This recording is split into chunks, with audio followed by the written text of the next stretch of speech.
revolution. Is American democracy under threat because of this? Under threat? Does it exist, Mark? I don't think it exists.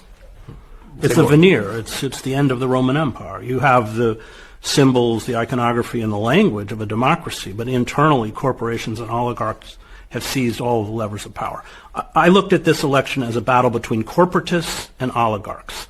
Corporatists, the Democrats, they want something very different from oligarchs. Corporatists want stability, they want decorum, the kind of decorum that Obama had or Bush had, or Bush was an idiot, but at least he had some, they could clean him up a little bit.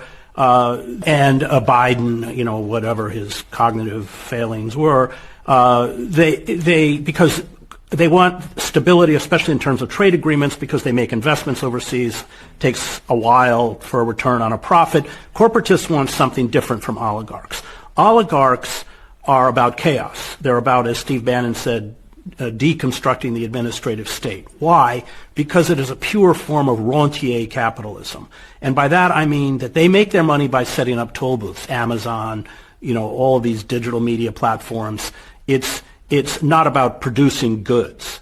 And the more that the state is deconstructed, that's why they want to abolish the Department of Education, everything that we need as a civil society becomes privatized. And you see it in, I wrote a book called America, the Farewell Tour. It begins in Scranton, Pennsylvania, where everything, the sewer system's privatized, the parking authority is privatized, the electricity is privatized, and of course they've jacked up the rates.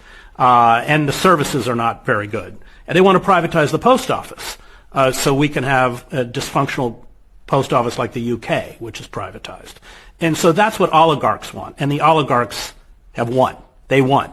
And but that's what this battle was about. In terms of if we strip away its the kind of trivia or the cultural differences between the two parties, that at its core was what it's about. And so we have, as you point out, we have now an oligarchic system. But as Aristotle wrote, once you create an oligarchic system with those kinds of inequities, then your only two choices are tyranny or revolution. Is American